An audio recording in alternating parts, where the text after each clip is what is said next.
के साथ जो एक स्कूल की ट्रिप पर जा रहे हैं भाखड़ा नंगल डैम।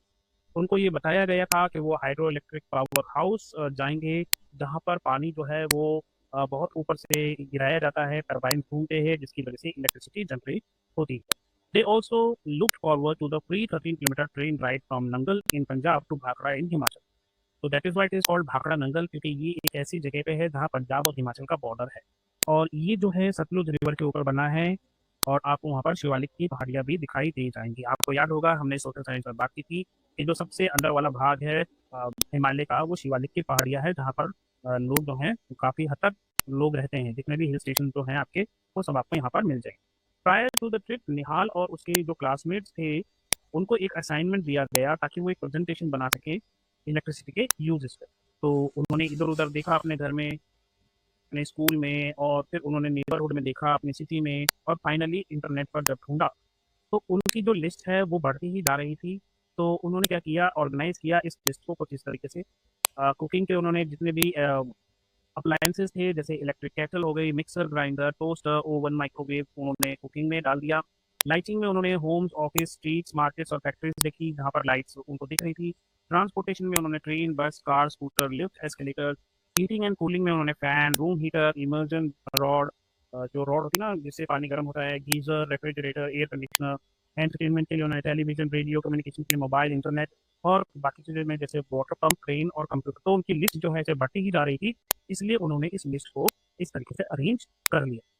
तो क्या आप हेल्प कर सकते हो निहाल की कुछ और चीज़ें इस लिस्ट में जोड़ने में? आई एम श्योर आप वो कर ही लोगे। और ये जितने भी ग्रुप्स आपको दिखाई दिए हैं, इन सब में एक ही चीज़ कॉमन है कि ये सब जो है इलेक्ट्रिसिटी पर किसी न किसी तरीके से जो है डिपेंडेंट है। हम इलेक्ट्रिसिटी जो है हमेशा यूज़ करते रहते हैं। और आज इस चैप्टर में हम इलेक्ट्रिसिटी के बारे में पढ़ेंगे। आपने पहले भी पढ़ रखा है, इलेक्ट्रिसिटी जो है वो कई तरीके से जनरेट की जाती है। विंड मिल के द्वारा की जा सकती है, जिसमें हम विंड एनर्जी को यूज़ करके और इलेक्ट्रिसिटी प्रोड्यूस करते हैं। सोलर पैनल, जिसमें सन की एनर्जी जो है गिरती है सोलर पैनल पर, और वो इलेक्ट्रिसिटी कन्वर्ट कर देता है हीट एनर्जी को इलेक्ट्रिसिटी में। और गिरते हुए पानी, जैसे कोई झरना है या डैम है, नेचुरल गैस, कोल, ये सब जो है आप अपने नेचर ट्रेजर वाले चैप्टर में देख चुके हैं। The electric supply from the sources reach our homes and factories via wire. तो इलेक्ट्रिसिटी जहाँ पर प्रोड्यूस होती है वहाँ से हमारे घर तक जो है वो वायर्स के थ्रू आती है। फॉर एग्जाम्पल अगर हम अपने घर की बात करें, तो हमारी दीवारों में प्लग्स वगैरह लगे होते हैं जिसके अंदर काफ़ी सारे सॉकेट्स होते हैं, और उन सॉकेट्स में हम डिफरेंट तरह के अप्लायंसेस यूज़ करते हैं। कहीं फ्रिज का है, कहीं एसी का है। हालांकि अगर हम इलेक्ट्रिसिटी के बारे में पढ़ेंगे तो सबसे पहले हम बात करेंगे portable source of electricity. Portable क्या हुआ? जिनको एक जगह से दूसरी जगह आसानी से ले जाया जा सके, जेब में डाल के या बैग में डालकर ले जाया जा सके, that is called portable sources of electricity. और इसमें सबसे पहला जो कॉमन डिवाइस हम है वो है टॉर्च लाइट। तो इसके बारे में बात करेंगे। यहाँ पर कॉशन है, डेंजर साइन जो है वो कई इलेक्ट्रिक पोल्स और दूसरे अप्लायंसेस पे इस तरीके से दिया हुआ होता है। और इसका मतलब ये है कि अगर हमने उसको केयरफुली हैंडल नहीं किया तो ये हमारे लिए खतरनाक हो सकता है। हमें कभी भी कोई भी एक्सपेरिमेंट परफॉर्म नहीं करना चाहिए पावर सप्लाई के साथ, स्पेशली घर पे या स्कूल पे। जो इलेक्ट्रिसिटी है, अगर वो पोर्टेबल जनरेटर से भी बन रही है, मतलब छोटे जनरेटर से भी निकल रही है, तो भी खतरनाक हो सकती है। यूज ओनली बैटरीज और cells like those in torch lights, wall clocks, radios, remote for experiments with electricity. तो अगर आपको कोई एक्सपेरिमेंट करना भी है तो आप सेल्स का यूज़ करोगे, बैटरीज का यूज़ करोगे। आप डायरेक्ट जो है किसी प्लग का इस्तेमाल नहीं करोगे। तो सबसे पहले जो यहाँ पर चीज़ दी गई है वो है टॉर्च लाइट। ये है आपका टॉर्च। आई एम श्योर आप सभी ने इसका कभी ना कभी इस्तेमाल किया होगा हाइकिंग में या दूसरी जगहों पे। तो ये एक टॉर्च लाइट है। अगर आप इसको ध्यान से देखोगे तो इसमें आगे की तरफ आपको एक लैंप दिखेगा जो कि जलता है। अगर आप इसको ऑन पोजीशन में करोगे तो ये जल जाएगा, और बैक करोगे तो ऑफ पोजीशन में करोगे तो ऑफ हो जाएगा। तो अब ये जो सरदार जी हैं ये जानना चाहते हैं कि ऐसा क्यों होता है कि टॉर्च लैंप जो है वो एक पोजीशन में जलती है और दूसरी पोजीशन में उसका लट्टू जो है बुझ जाता है। तो उसके बाद हम बात करेंगे सिंपल इलेक्ट्रिकल सर्किट। सबसे पहले बात करेंगे इलेक्ट्रिक सेल। तो दोस्तों ये जो आपको दिखाई दे रहा है this is called electric cell. I am sure आप सभी ने इसको डेली लाइफ में हाथ में लेकर देख रखा है, इसे खेल रखा है। अपने जो आपकी कार या जो आपकी प्लेन्स उड़ते हैं उनमें आपने डाल रखा होगा, म्यूजिकल इंस्ट्रूमेंट में इनको यूज़ किया होगा। तो इसमें ध्यान देने वाली बात यह है कि एक तरफ जो है वो पॉजिटिव टर्मिनल है, यहाँ पर प्लस का साइन है, और एक तरफ जो है वो नेगेटिव टर्मिनल है। यानी कि बैटरी के दो टर्मिनल होते हैं, दो एंड होते हैं, एक पॉजिटिव वाला और एक नेगेटिव वाला। ध्यान बस इतना देना है कि यहाँ पर ये जो आपको दिखेगा ये मेटल कैप जैसा, ये पॉजिटिव वाला है, और जो फ्लैट यहाँ पर आपको दिख रहा है ये नेगेटिव वाला है। अब बात करते हैं बैटरी। तो टॉर्च में नॉर्मली हम एक से ज़्यादा सेल डालते हैं, कम से कम 2 या 3 सेल डालते हैं। ठीक है। बैटरी क्या होता है, जब हम सेल्स को इस तरीके से अरेंज कर देते हैं। जैसे यहाँ पर 2 सेल लिए, यहाँ पे क्या है, ये पॉजिटिव है और ये इस सेल का नेगेटिव टर्मिनल है, और दूसरा सेल लिया और इसका पॉजिटिव टर्मिनल नेगेटिव टर्मिनल के साथ अटैच कर दिया। तो इस तरीके की जो ये पैटर्न है, या जो ये इसको बोलते हैं series. Series in the sense कि एक का जो नेगेटिव टर्मिनल है वो पॉजिटिव टर्मिनल के साथ कनेक्ट कर दिया है, तो इससे क्या है, जो इलेक्ट्रिसिटी का फ्लो है वो चालू हो जाता है।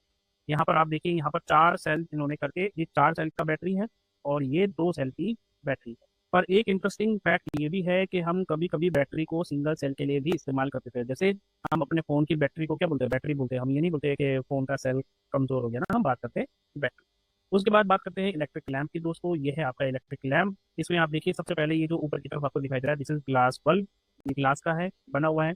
इसके बीच में ये दो दो आपको वी शेप में दिखाई दे रही है, ये थोड़े से थिक वायर हैं। और इसके बीच में एक बहुत ही इंपॉर्टेंट चीज है, जिसे कॉल्ड फिलामेंट। यही वो फिलामेंट है, जब इलेक्ट्रिसिटी पास होती है इसमें से तो ये ग्लो करने लगता है, जलने लगता है, और इसी की वजह से जो है रोशनी आती है। अगर ये फिलामेंट बीच में से टूट जाए तो बल्ब नहीं चलेगा। और इसके नीचे अगर आप देखो तो यहाँ पर ये इंसुलेटर है। इंसुलेटर का काम क्या होता है, करंट को रोकना। करंट को रोकना इन द सेंस कि हमें करंट ना लगे, ठीक है।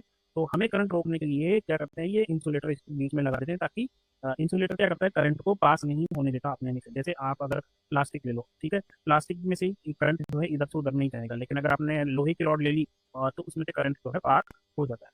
तो ये इंसुलेटर सपोर्ट इसके लिए लगा दी। अब आप यहाँ पे ध्यान से देखो, ये जो मेटल है इसको एक टर्मिनल बना दिया जाता है, और जो नीचे वाली टिप है इसको दूसरा टर्मिनल बना दिया जाता है। ये देखो आप, यहाँ पर आपको थोड़ा सा साफ समझ में आएगा। ये देखिए, यहाँ पर ये तो आपकी फिलामेंट हो गई, और ये जो है दोनों ये आपके वो थिक वायर्स हो गए। अब ये इनमें से एक वायर जो है वो यहाँ पर अटैच हो जाता है, इस वाले पे, यहाँ पर, और ये बन जाता है एक टर्मिनल। और जो दूसरा वायर है वो सीधा नीचे जाता है और दूसरा टर्मिनल यहाँ पर बन जाता है। तो इस तरीके से इसके ऑलरेडी 2 टर्मिनल बन चुके हैं।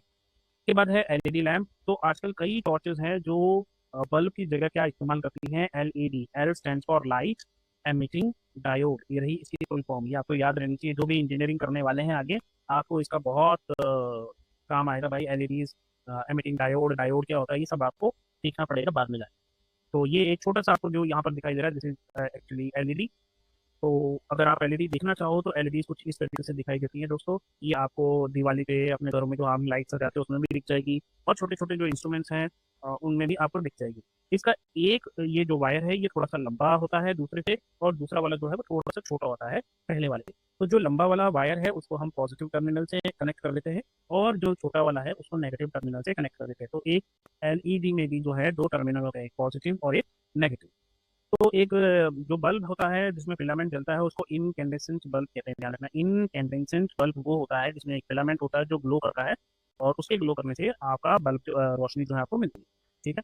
अब एलईडीज और इनकैंडेसेंट लैंप्स में यही फर्क है कि एलईडीज में जो है कोई भी फिलामेंट नहीं होता है, इसलिए वो ग्लो करने वाली बात और उससे चलने वाली बात जो है वो यहाँ पर लागू नहीं होती। लेकिन एलईडीज ग्लो करती हैं फॉर श्योर, पर फिलामेंट के जलने की वजह से ग्लो नहीं करती। तो अब जब हमने electric cell, battery, electric lamps के बारे में बात कर ली है, तो आइए बात करते हैं कि how can we make an electric lamp glow using electric cell और बैटरी। किस तरह से हम उसको जलाते हैं, किस तरह से उसको ऑन करते हैं। तो जैसे कि दोस्तों आप यहाँ पर देख सकते हो, ये एक इलेक्ट्रिक सेल का होल्डर है, सेल का होल्डर है ये। और इसमें 2 वायर जो है वो इसके दोनों टर्मिनल्स पे लगा रखी है। एक पॉजिटिव टर्मिनल होगा, एक नेगेटिव टर्मिनल होगा। ये स्प्रिंग है। तो नॉर्मली जो स्प्रिंग वाला होता है वो नेगेटिव टर्मिनल होता है, और जो स्प्रिंग वाला नहीं होता वो पॉजिटिव टर्मिनल होता है। देखिए, इसी तरीके से इसको अरेंज किया, ये पॉजिटिव टर्मिनल यहाँ पर ऐड कर दिया है और ये नेगेटिव टर्मिनल इस तरफ। तो अगर आप इसको उल्टा लगा दोगे तो करंट फ्लो ही नहीं होगा और आपकी टॉर्च जो है वो जलेगी नहीं। तो जहाँ पर वो सिंबल होता है पॉजिटिव वाला, आपको पॉजिटिव टर्मिनल उस तरफ रखना है और नेगेटिव वाले की तरफ नेगेटिव रखना है। तो इस तरीके से इसको जो है अरेंज कर दिया गया है। उसके बाद उन्होंने क्या किया, एक लैंप होल्डर इस तरीके से लिया है। यहाँ पर क्या है, एक आपको ये जो दिखाई दे रहा है ये आपका एलईडी है, और एलईडी के दोनों तरफ इन्होंने क्या किया है, इस तरीके से वायर अटैच कर दी है। यहाँ पर ये इनकैंडेसेंट बल्ब है फिलामेंट वाला, उसमें भी इन्होंने तार को इस तरीके से यहाँ पर एक और दूसरा यहाँ पर दो किया है। और बल्ब को इस तरीके से, ये जो बल्ब था डायरेक्टली इसको भी अटैच कर दिया है। हमें पता था इसके भी 2 टर्मिनल हैं, तो एक टर्मिनल यहाँ, वो वायर यहाँ अटैच कर दिया, दूसरा टर्मिनल यहाँ है तो यहाँ पर वायर को अटैच कर दिया। अब वो ये क्या कह रहा है कि उन्होंने हमें एक टेबल दे रखा है और प्रेडिक्ट करना है हमें कि क्या होता है। तो इन्होंने क्या किया, अरेंजमेंट दे रखी है सेल की और लैंप की। तो जैसे यहाँ पर ये एक सेल है और ये आपका बल्ब है जिसको हमें जलाना है। तो इन्होंने क्या किया, इसको इसके साथ कनेक्ट कर दिया और इस वाले एंड को इसके साथ कनेक्ट कर दिया। तो क्या ये जलेगा? तो मेरे हिसाब से ये जलेगा। यहाँ पे देखिए क्या ये जलेगा, तो यहाँ पर तो कनेक्शन ही टूटा हुआ है, तो ये मेरे ख्याल से नहीं चलना चाहिए। यहाँ पर ये कनेक्शन टूटा हुआ है, तो इसका मतलब है ये भी जो है ग्लो नहीं करेगा। अब यहाँ पर दो टर्मिनल जो है दोनों के साथ अटैच होने चाहिए, इन्होंने क्या किया, दोनों टर्मिनल को एक ही जगह अटैच कर दिया, तो सर्किट पूरा ही नहीं होगा। तो इसके हिसाब से ये वाला भी जो है नहीं हो पाएगा। अब यहाँ पर इधर इस वाले पे किया था, यहाँ इन्होंने ये दोनों टर्मिनल जो है एक ही के साथ कनेक्ट कर दिए, तो यहाँ पर भी जो है करंट फ्लो नहीं करेगा। और यहाँ देखिए थोड़ा सा इन्होंने इसको अदलू बदलू करके टेढ़ा मेढ़ा कर दिया है, लेकिन एक टर्मिनल जो है इधर जुड़ा हुआ है और दूसरा टर्मिनल जो है वो दूसरी की तरफ जुड़ा हुआ है, तो ये मेरे ख्याल से ये सर्किट कंप्लीट हो गया और ये भी जो है ग्लो करना चाहिए। तो अब ये कह रहा है कि जो लैंप है वो ग्लो करेगा सिर्फ सीरियल नंबर 1 और सीरियल नंबर 6 में, जैसे कि मैंने अभी आपको बताया था कि क्योंकि यहाँ सर्किट कंप्लीट हो गया है तो यहाँ ग्लो कर रहा है, और यहाँ पर सर्किट कंप्लीट हो गया है इसलिए यहाँ पर भी ये ग्लो कर रहा है। Now carefully look at the arrangement और बताइए कि बाकी जगह पर जो है वो लैंप क्यों नहीं जला। तो सिंपल सा लॉजिक है कि बाकी जगह पर इनकी जो अरेंजमेंट थी वो गलत थी, कहीं पर कनेक्शन टूटा हुआ है और कहीं पर इन्होंने एक ही टर्मिनल पे दोनों कनेक्शन जोड़ दिए। इसका मतलब है सर्किट जो है उसकी कॉन्फ़िगरेशन सही तरीके से होना बहुत ज़रूरी है। तो अब हम बात करेंगे इलेक्ट्रिकल सर्किट। तो जैसे यहाँ पर आपको दिखाई दे रहा है दोस्तों, यहाँ पर ये एक बल्ब है और इस बल्ब के दो एंड है और इन दो एंड्स को बैटरी के दो एंड्स के साथ कनेक्ट कर दिया है और जिसकी वजह से बल्ब जो है वो ग्लो कर रहा है। और इस तरीके से यहाँ जो अरेंजमेंट आपको दिखाया गया है इसमें आपका जो सर्किट है, क्योंकि ये कंप्लीट हो गया है, पूरा कंप्लीट है, इस वजह से ये जो है ये आपको ग्लो करता हुआ दिखाई देगा। और सबसे बड़ी बात यहाँ पर ये है कि इससे कोई फर्क नहीं पड़ता कि आप ये वाला कनेक्शन इधर करोगे या ये वाला कनेक्शन इधर करोगे, बस ये जो है किसी एक से कनेक्टेड इधर होना चाहिए, किसी दूसरे से कनेक्टेड इधर होना चाहिए, जिसकी वजह से ये सर्किट कंप्लीट रहेगा। और जब तक ये सर्किट कंप्लीट रहेगा और जब तक बैटरी में जान रहेगी ये बल्ब वो करता रहेगा। एक और फैसिनेटिंग फैक्ट है, कई बार क्या होता है जो हमारा इनकैंडेसेंट लैंप है वो जलता नहीं है अगर सेल से भी कनेक्टेड हो या मतलब सर्किट कंप्लीट है, सब कुछ सर्किट में सही है, उसके बावजूद अगर वो ग्लो नहीं करता तो इसका मतलब ये है कि लैंप जो है वो हो गया है फ्यूज। और हो सकता है फ्यूज होने के कई कारण हो सकते हैं और जो सबसे इंपॉर्टेंट कारण, जो सबसे कॉमन कारण है वो होता है फिलामेंट का टूटना। तो हमने देखा था यहाँ पे वो जो आपका बल्ब का जो ये इस तरीके से ये जो एरिया था ना, ये दिस इज कॉल्ड फिलामेंट, और मोस्ट प्रोबेबली यही टूटा था। और अब तो आजकल ऐसे बल्ब बहुत कम आने लगे हैं, आजकल तो एलईडी का ज़माना है। अब होता क्यों है कि ये अगर टूट जाएगा तो क्या होगा, करंट जो है ना वो हमेशा पॉजिटिव से नेगेटिव चलता है। जैसे अगर एक बैटरी है यहाँ पे, ठीक है, ये बैटरी आपने इस तरह से लगा दी, थोड़ी सी कमजोर बैटरी है पर कोई बात नहीं, तो करंट जो है ना वो हमेशा पॉजिटिव से होके फिलामेंट से होके नेगेटिव की तरफ जाता है और ये इसी तरीके से चलता रहता है, ये करंट ऐसे ही फ्लो होता रहेगा। तो जब तक करंट फ्लो होता रहेगा तब तक तो बल्ब जलेगा, लेकिन अगर एक्सेसिव हीट की वजह से या किसी करंट की वजह से अगर ये फिलामेंट टूट जाए तो उससे क्या होगा कि जो करंट यहाँ से स्टार्ट हुआ था वो यहाँ पर पहुंच ही नहीं पाएगा। यहाँ इसलिए नहीं पहुंच पाएगा क्योंकि बीच में जो है पुल टूट गया, अगर पुल टूट गया तो फिर हम उस पार कैसे जाएंगे। अब जो है हम एक और एक्टिविटी करेंगे और हम ग्लो करने की कोशिश करेंगे एलईडी को जलाने के लिए क्या कर रहा है यहाँ पर दोस्तों, इन्होंने लिया है पहले एक होल्डर और एक ऐसा होल्डर लिया जिसमें दो सेल आ सकते हैं, एक इस तरफ और दूसरा इस तरफ, और फिर इन्होंने जो है इसके टर्मिनल्स को उसमें वायर अटैच कर दिए। तो अगर आप देखोगे दो सेल डालने के बाद एक टर्मिनल हो गया पॉजिटिव, दूसरा टर्मिनल हो गया नेगेटिव, मतलब इसको इस तरीके से लगाया है कि इस सेल का पॉजिटिव ऊपर रहेगा और इस सेल का पॉजिटिव नीचे की तरफ रहेगा, क्योंकि अगर हम दोनों ऊपर की तरफ लगा देंगे तो दोनों टर्मिनल पॉजिटिव हो जाएंगे, तो फिर करंट बहेगा कैसे, करंट जो है पॉजिटिव से नेगेटिव की तरफ बहता है, लेकिन अगर हम दोनों ही पॉजिटिव लगा देंगे तो करंट बहेगा ही नहीं। तो इन्होंने इस तरीके से इसको अरेंज किया और अरेंज करने के बाद आप देखिए कि ये जो पॉजिटिव टर्मिनल है इसको एलईडी के पॉजिटिव टर्मिनल के साथ कनेक्ट कर दिया और जो नेगेटिव टर्मिनल है उसको नेगेटिव के साथ कर दिया। और दूसरे केस में इन्होंने क्या किया है, पॉजिटिव टर्मिनल को नेगेटिव से कनेक्ट किया और नेगेटिव वाले को पॉजिटिव से कनेक्ट किया। अब इन दोनों केसेस में एक में जो है एलईडी ग्लो कर रही है और दूसरे में एलईडी ग्लो नहीं कर रही है। तो क्या कारण हो सकता है, कारण है कि हमने जो सर्किट बनाने की कोशिश की उस सर्किट को हमने गलत तरीके से अटैच कर दिया। अगर पॉजिटिव टर्मिनल को आप पॉजिटिव टर्मिनल से कनेक्ट करोगे तो ही जो करंट है इस तरीके से जाएगा और इस तरीके से फ्लो होगा। तो ये जो है इसमें से एक ही डायरेक्शन में करंट फ्लो हो रहा है। वहां पर जो बल्ब था उसमें ये प्रॉब्लम नहीं थी, लेकिन एलईडी में क्योंकि एलईडी के अपने खुद के पॉजिटिव और नेगेटिव टर्मिनल हैं, वहां पर जो बल्ब था उस बल्ब के नहीं थे, इसके हैं, तो इसको जो है पॉजिटिव को पॉजिटिव के साथ कनेक्ट करना पड़ेगा, नेगेटिव को नेगेटिव के साथ कनेक्ट करना पड़ेगा और फिर जो है करंट वो पास होगा और ये बल्ब जो है वो एलईडी बल्ब जो है वो ग्लो करेगा। अब आपको समझाने के लिए देखो इन्होंने क्या किया है, दो सेल लिए हैं और एक एक तो इस तरीके से लगाया है कि दोनों के पॉजिटिव जो है वो एक तरफ हैं और यहाँ पर जो है एक नेगेटिव और एक पॉजिटिव ऊपर की तरफ। तो अब इससे क्या हो गया दोस्तों अगर आपको ये 2 सेल लेकर और एक बैटरी बनानी है, तो पॉजिटिव टर्मिनल का नेगेटिव टर्मिनल से कनेक्शन होना ज़रूरी है। इसीलिए देखो, भले ही आपके सेल जो है दोनों इस तरफ है, लेकिन इन्होंने पॉजिटिव टर्मिनल को नेगेटिव टर्मिनल से कनेक्ट कर रखा है। और यहाँ पर क्योंकि पॉजिटिव और नेगेटिव दोनों पास-पास में है, तो इन्होंने इस तरह से इसको कनेक्ट कर रखा है। तो चाहे आपकी अरेंजमेंट कैसी भी हो, कनेक्शन जो है वो सही डायरेक्शन में होना बहुत ज़रूरी है। पॉजिटिव टर्मिनल जब तक नेगेटिव टर्मिनल के साथ बैटरी के अटैच नहीं होगा, करंट का फ्लो नहीं जाएगा। यही कारण है कि हमने यहाँ पर भी बैटरी का एक पॉजिटिव टर्मिनल यहाँ रखा था, एक नेगेटिव टर्मिनल रखा था, ताकि जो है करंट इस तरीके से फ्लो करे। हमने दोनों जो है पॉजिटिव यहाँ नहीं लगा के रखे, राइट? तो आई होप आपको ये चीज़ समझ में आ रही होगी। अब हम आगे बढ़ते हैं इलेक्ट्रिक स्विचेस की तरफ। ये मोहतरमा जानना चाहती हैं कि ऐसा कैसे होता है कि कोई स्विच जो है वो टॉर्च को कभी जला देता है, कभी बुझा देता है, मतलब बंद कर देता है। तो यहाँ पर देखो, इन्होंने एक्टिविटी के थ्रू आपको समझाने की कोशिश की है। तो यहाँ पर एक सेफ्टी पिन लिया है और एक कार्डबोर्ड पे क्या किया है, कार्डबोर्ड पे एक वायर इधर लिया है, एक वायर इधर लिया है, और इस तरीके से अरेंज किया है कि ये जो पिन है, अगर यहाँ पर इसको मूव कर दे तो ये पिन जो है दोनों इन पॉइंट्स को जॉइन कर। अब हुआ क्या इस एक्टिविटी से, ये देखिए यहाँ पर। अब आपने इसी कार्डबोर्ड में, जिस कार्डबोर्ड में आपने 2 वायर कनेक्ट कर रखे थे और आपने ये सेफ्टी पिन ऐड कर रखी थी, उसी में आपने क्या किया, एक बैटरी लगा दी और उस बैटरी के साथ एक बल्ब लगा दी, ठीक है? लेकिन अभी आप देखो, बल्ब जो है वो ऑन नहीं है, जल नहीं रहा।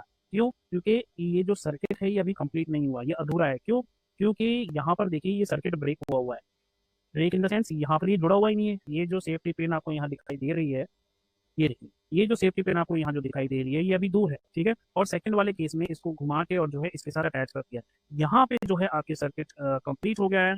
और क्योंकि सर्किट कंप्लीट हो गया है, तो आपका करंट फ्लो होगा पॉजिटिव टर्मिनल से लेके नेगेटिव टर्मिनल की तरफ। और इस वजह से जब करंट इसमें फ्लो करेगा, तो फिलामेंट के थ्रू जब करंट पास करेगा, तो वो फ्लो करने लगेगा और बल्ब आपका जल जाएगा। तो हम कह सकते हैं कि ये जो है एक स्विच की तरह काम आ रहा है। इस वक्त हमारा जो हमने सेफ्टी पिन यूज़ किया है, वो स्विच की तरह काम आ रहा है। अभी ये ऑफ पोजीशन में है और यहाँ पर ये ऑन पोजीशन में है। यही होता है नॉर्मली आपके जो घरों में जो स्विच बोर्ड लगे हैं, वो नॉर्मली ऑफ पोजीशन में इस तरीके से होते हैं। वो सर्किट को तोड़ देते हैं, इसलिए वो लाइट नहीं जलती। और जब आप उसको ऑन करते हो, तो वो अभी जैसे ये लेफ्ट राइट मूव कर रहा है, वो अप डाउन मूव करता है। अब आ गए सर्किट डायग्राम।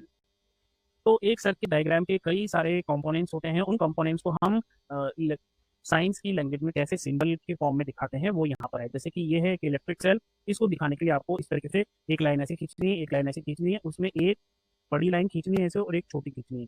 तो ये जो बड़ी वाली लाइन होती है, ये होता है पॉजिटिव टर्मिनल, और ये जो छोटी वाली लाइन होती है, ये होता है नेगेटिव टर्मिनल। ये आपको इसमें दिखाई नहीं, लेकिन ये अंडरस्टूड है, ध्यान रखना। और जब आप 2 सेल्स को ज्वाइन करके बैटरी बनाओगे, तो आप देखो, ये पॉजिटिव टर्मिनल हो गया, ये नेगेटिव टर्मिनल हो गया इस वाले सेल का, और इस वाले सेल का नेगेटिव जो है पॉजिटिव से कनेक्टेड है, ठीक है? तो आप देखो, यहाँ ये नेगेटिव इस पॉजिटिव से कनेक्टेड है। तो ये 2 सेल है। अगर 3 सेल होंगे, तो आप इस तरीके से बनाएंगे, ये एक सेल, ये दूसरा सेल और ये तीसरा सेल, और फिर इनके बीच में आप खींच देंगे इस तरीके से सर्किट पूरा करने के लिए। ये होगा, अभी भी पॉजिटिव टर्मिनल यही होगा और नेगेटिव टर्मिनल ये होगा। इलेक्ट्रिक लैम्प को आप इस तरीके से दिखाएंगे, एक सर्कल, उसके बीच में क्रॉस, और ये जो है कनेक्टिंग वायर्स आप दिखाएंगे। डायोड को आप इस तरीके से दिखाते हो दोस्तों, लाइट एमिटिंग डायोड। इसमें क्या है, ट्रायंगल लेंगे इस तरीके से, और इसको इस तरीके से ये प्लस बनता हुआ ये डायोड बन जाएगा आपका। और ऑन पोजीशन, ये आपकी की है, ये 2 पॉइंट्स आगे, ये ऑन ऑफ वाले, ये अभी आपकी की ऑन है, और ये आपकी की ऑफ है, क्योंकि यहाँ सर्किट ब्रेक हो रखा है। और वायर को हम एक सिंपल लाइन से दिखाते हैं। तो ये हो गया आपका सर्किट के कंपोनेंट्स। एलईडी के सिंबल में अगर आप देखो दोस्तों, ये जो ट्राइंगल है, ये बताता है हमें कि करंट जो है किस तरफ बह रहा है। इसका मतलब है कि करंट अगर इस डायरेक्शन में जा रहा है, तो इस तरफ पॉजिटिव होना चाहिए और इस तरफ नेगेटिव होना चाहिए, क्योंकि करंट जो है वो पॉजिटिव से नेगेटिव की तरफ जा रहा है। और ये जो 2 एरोज हैं, ये बताते हैं कि लाइट जो है वो एमिट हो रही है डायोड में से, मतलब वो ग्लो इस वक्त कर रहा है। तो ये मैंने आपको बता ही दिया, पॉजिटिव नेगेटिव टर्मिनल। तो use the symbol shown in the table 3.2, draw the circuit diagram of an electric circuit given in figure 3.12 A and 3.10 सी। तो ये थी वो फिगर।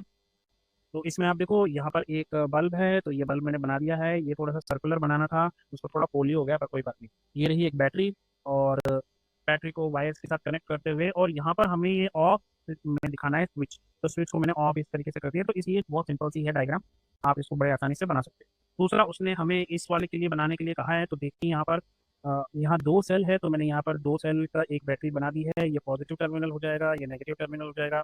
और यहाँ पर एक डायोड है, तो डायोड मैंने यहाँ बना दिया है। और ये इस वक्त ग्लो कर रहा है, तो ग्लो करने के लिए मैंने इसमें एरो लगा दिए हैं। और देखने वाली बात यह है यहाँ दोस्तों एक चीज़ देखनी थी कि ये जो है पॉजिटिव टर्मिनल पॉजिटिव के साथ कनेक्ट हो रहा है। तो इस वक्त अगर ये करंट इस तरह से बह रहा है तो मतलब करंट जो है पॉजिटिव से बहता है, तो हमें इसको पॉजिटिव बनाना पड़ेगा और इसको नेगेटिव बनाना पड़ेगा। तो पॉजिटिव से जो है करंट ऐसे जाके और नेगेटिव की तरफ ऐसे जाएगा, क्योंकि हमें पता है कि जो डायोड जिस डायरेक्शन में होता है उसी डायरेक्शन में करंट जाता है ना। तो क्योंकि हमने डायोड ऐसे बना लिया, या तो हम डायोड ऐसे बनाते तो उस वाले में काम चल जाता। अगर आपके नेगेटिव टर्मिनल इधर है तो आपका जो डायोड है वो इस डायरेक्शन में होगा, ये ध्यान रखना है आप, क्योंकि ये डायरेक्शन दिखाता है कि करंट जो है पॉजिटिव से नेगेटिव की तरफ इस तरफ चल रहा है। तो ये डायग्राम आप इस तरीके से बना सकते हैं। आगे बढ़ेंगे हम, यहाँ पर क्या है, ये सब हमने कर लिया है already. Are you are your circuit diagram similar to this? तो कुछ कुछ ऐसे ही डायग्राम्स होंगे, वहाँ पर आप देख लीजिएगा। ये देखिए, ये रहा पॉजिटिव टर्मिनल, ये पॉजिटिव टर्मिनल के साथ कनेक्टेड है जैसे मैंने आपको बताया, और ये पॉजिटिव के साथ इसको कनेक्ट कर रखा है। तो लगभग कुछ कुछ ऐसी ही डायग्राम्स हमने भी बना रखी है। अब जितनी भी इंटरनेशनल ऑर्गेनाइजेशंस हैं, जैसे कि इंटरनेशनल इलेक्ट्रोटेक्निकल कमीशन आईईसी, या American national standard institute ANSI, या institute of electrical and electronics engineering engineers I triple E, ये सब क्या करती है, स्टैंडर्ड सिंबल्स बनाती हैं इलेक्ट्रिकल और इलेक्ट्रॉनिक पार्ट्स के लिए। जैसे अभी डायोड के लिए हमने देखा कि वो एक ट्रायंगल बनेगा इस तरीके से और ये सब बनेगा। तो ये जो है ये सब इन्हीं के लिए है। अब इससे क्या होता है, पूरी दुनिया में यही सिंबल चलता है, तो जब ये सिंबल चलता है तो लोगों को थोड़ा आसानी होती है चीज़ों को समझने में, और लोगों को इस्तेमाल करने में भी आसानी होती है चीज़ों को। Electrical conductors and insulators, conductors वो होते हैं भाई, नहीं वो टिकट लेते हैं वो तो कंडक्टर होते ही है, उनके अलावा भी कंडक्टर होते हैं। इलेक्ट्रिसिटी में कंडक्टर अलग होता है, वो चीज़ जो करंट को पास कर दे अपने में से वो कंडक्टर है, और इंसुलेटर वो जो करंट को पास ना होने दे। जैसे कि अगर आप मैंने आयरन रॉड का एक एग्जांपल लिया था, उसमें से करंट जो है पास हो जाता है, तो वो एक कंडक्टर है, कंडक्ट कर रहा है वो इलेक्ट्रिसिटी को इस कोने से उस कोने तक। और इंसुलेटर जो है जैसे कि रबर हो गया, प्लास्टिक हो गया, या सूखी लकड़ी वुड होगी, है ना, गीली नहीं, गीली लकड़ी तो कर देती है, लेकिन अगर वो सूखी लकड़ी है तो वो इंसुलेटर होती है। आपने देखा होगा आमतौर पे कई जगह कि कई बार क्या होता है, अगर किसी को करंट लग रहा होता है तो उसको छुड़ाने के लिए लकड़ी का इस्तेमाल किया जाता है, क्योंकि वो सर्किट को ब्रेक कर देती है। और यही कारण है कि आपको अब समझ में आएगा कि सर्किट्स बनाने के लिए हम मेटल के वायर का इस्तेमाल करते हैं, लेकिन हमें करंट ना लगे इसलिए हम उन मेटल वायर्स के ऊपर प्लास्टिक का या रबर का कवर भी चढ़ाते हैं, क्योंकि ग्रीन कलर का या ब्लू कलर का, या जैसे यहाँ पर आपको ये दिखाई दे रहा है, राइट।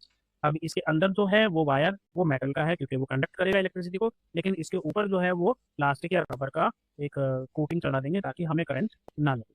अब जैसे इन्होंने आइडेंटिफाई करने के लिए क्या किया, इस तरीके से एक सर्किट को बनाया है, लेकिन यहाँ पर ये सर्किट खुला छोड़ दिया है, ओपन कर दिया है।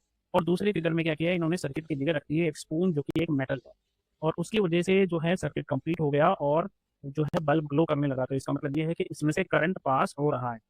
अब ये कह रहे हैं कि आपको कुछ ऑब्जेक्ट्स को कलेक्ट करना है, जैसे metal spoon, coin, cork, rubber, glass, keys, pins, plastic scale, wooden block, aluminium foil, candles, swing needle, cardboard, paper, और इन सब चीज़ों को लेकर आपको टेस्ट करना है एक एक करके कि इनमें से कौन सी चीज़ें हैं जो कंडक्टर है और कौन सी चीज़ें हैं जो इंसुलेटर है। जो जिस वक्त ये बल्ब ग्लो नहीं करेगा, मतलब सर्किट पूरा नहीं हुआ, तो वो हो जाएंगे आपके इंसुलेटर। तो जैसे यहाँ पर इन्होंने आपको एक टेबल दे रखा है, तो इस टेबल को आपको कंप्लीट करना है। यहाँ पर आपको ऑब्जेक्ट्स दे रखे हैं और फिर आपसे ये पूछ रखा है कि ये किस चीज़ से बने हुए हैं, कौन सा मटेरियल से बने हुए हैं, और फिर लैंप जलेगा या नहीं जलेगा। तो इसका मतलब क्या है, अगर जल रहा है तो कंडक्टर है, नहीं जल रहा है तो इंसुलेटर है। इस तरीके से आपको ये कंप्लीट करना है। तो आपके लिए मैंने यहाँ ये टेबल कंप्लीट कर दिया है। ये stick, scale, bangle, paper strip, candle, की, इरेजर, कॉइन और पेंसिल लेट किसका बनाया हुआ है, ये वुड का है, ये प्लास्टिक है, बैंगल ग्लास है, पेपर स्ट्रिप पेपर का बना हुआ है, कैंडल वैक्स की बनी हुई है, की जो है वो मेटल का है, इरेजर रबर की बनी हुई है, कॉइन जो है वो मेटल है, और पेंसिल लीड जो है ग्रेफाइट है। अब इनमें से ये no no no no no, यहाँ पर जो है कोई भी बल्ब नहीं चल रहा, तो इसका मतलब ये सारे हो गए इंसुलेटर। मेटल से जब हमने किया चाबी से तो यस हुआ, और इसका मतलब है ये कंडक्टर है। रबर में फिर से नो आ गया, तो ये इंसुलेटर है। और मेटल और ग्रेफाइट दोनों जो है वो यस कर रहे हैं, तो इसका मतलब ये है कि ये दोनों कंडक्टर हैं। तो तीन चीजें कंडक्टर होगी, एक मेटल जिसे की बनी है, एक मेटल जिसे कॉइन बना है, और ग्रेफाइट जो आपकी पेंसिल की आगे की नोक होती है। तो इस पैराग्राफ में वही समझाने की कोशिश की है कि जो लैंप ग्लो करेगा जिन चीज़ों के साथ, जिन मटेरियल्स के साथ, उनको बोलते हैं गुड कंडक्टर या कंडक्टर्स ऑफ इलेक्ट्रिसिटी। और जो मटेरियल्स उसको जलने नहीं देंगे वो इंसुलेटर्स कहलाते हैं या पुअर कंडक्टर ऑफ इलेक्ट्रिसिटी कहलाते हैं। एक इंटरेस्टिंग फैक्ट और है, सिल्वर, कॉपर और गोल्ड जो है तीनों इलेक्ट्रिकल कंडक्टर्स हैं, मतलब ये इलेक्ट्रिसिटी को पास करते हैं अपने में से, ठीक है, इलेक्ट्रिसिटी को कंडक्ट करते हैं। लेकिन इलेक्ट्रिक वायर जो है वो सिर्फ कॉपर की ही बनते हैं, क्योंकि ये थोड़े सस्ते होते हैं और बहुत ज़्यादा सप्लाई इनकी मिल जाती है। मतलब कॉपर जो है बहुत ज़्यादा मेटल हमारे पास है और इसकी कीमत उतनी नहीं है, तो हमें थोड़ा कम प्राइस पर इलेक्ट्रिक और वायर जो है वो मिल जाता है। वैसे तो वायर एल्यूमिनियम के भी मिलते हैं दोस्तों, इसमें इन्होंने इसमें बताया नहीं है, लेकिन जो कॉपर है वो ज़्यादा अच्छा कंडक्टर है एल्यूमिनियम से, और ज़्यादा हीट को वो रोक के रख सकता है, इसलिए वो जो है कॉपर के वायर ज़्यादा अच्छे होते हैं बजाय एल्यूमिनियम के वायर के। तो उस टेबल से हमने सीख लिया अब तक कि जो रबर है या सेरेमिक है या प्लास्टिक है, ये जो है इंसुलेटर्स कहलाते हैं। अब कंडक्टर्स और इंसुलेटर्स दोनों ही बहुत ज़्यादा इंपॉर्टेंट है। इलेक्ट्रिकल वायर, स्विच, कनेक्टर्स और प्लग, सॉकेट्स, ये सब जो है कंडक्टर से बनते हैं ताकि हमें करंट ना लगे। इंसुलेटर्स तो आई मीन कंडक्टर से बनते हैं ताकि उसमें से आसानी से इलेक्ट्रिसिटी पास हो सके। इंसुलेटर वो होते हैं जैसे कि रबर, प्लास्टिक, सेरामिक्स, जो वायर्स को कवरिंग करने के लिए होते हैं या प्लग के टॉप पर होते हैं जहाँ पर हमारे हाथ लगते हैं, बेसिकली जहाँ हमारा हाथ लगता है नॉर्मली उस जगह पर करंट ना लगे, इसलिए उन चीज़ों को हम हमेशा इंसुलेटर से बनाते हैं। अब एक इम्पॉर्टेंट चीज़ जो है ये है दोस्तों कि हम भी जो है कंडक्टर है इलेक्ट्रिसिटी के, हमारी बॉडी जो है उसमें से करंट पास हो जाता है, इसलिए हम भी गुड कंडक्टर हैं इलेक्ट्रिसिटी के। यही कारण है कि हमें जब इलेक्ट्रिसिटी से हम कोई काम करें तो हमें बहुत ध्यान से काम करना चाहिए, क्योंकि इससे डेथ तक हो जाती है लोगों की, करंट लगने से लोग मर भी सकते हैं। इसलिए इलेक्ट्रिकल अप्लायंसेस को हमेशा केयर के साथ और सतर्कता के साथ अ, इस्तेमाल कीजिए, यूज़ कीजिए। और स्विचेस जो है और प्लग्स हैं उनको गीले हाथों से कभी टच ना करें। इलेक्ट्रिकल डिवाइसेस जहाँ वेट एरियाज हैं उनको टच ना करें, और इक्विपमेंट को जो है जहाँ पर ब्रोकन प्लग्स हैं या इंसुलेशन डैमेज हो चुका है उनको टच ना करें। फिर उसके बाद है लास्ट में, have you ever wondered how the electricity from a cell and a battery is different from electricity coming from a socket. तो जो सेल से करंट आता है वो हमें लगता नहीं है, लेकिन जो प्लग से करंट आता है वो हमें लग जाएगा, ठीक है। ऐसा इसलिए है क्योंकि करंट दो तरीके का होता है दोस्तों, एक होता है ऑल्टरनेटिंग करंट एसी, और एक करंट होता है डायरेक्ट करंट। तो जो हमें बैटरी से पावर मिलती है वो डीसी होती है, डायरेक्ट करंट होता है, उसमें हमें झटका नहीं लगता। लेकिन घरों में जो लाइट आती है वो एसी होती है, ऑल्टरनेटिंग करंट, और उससे झटका लगने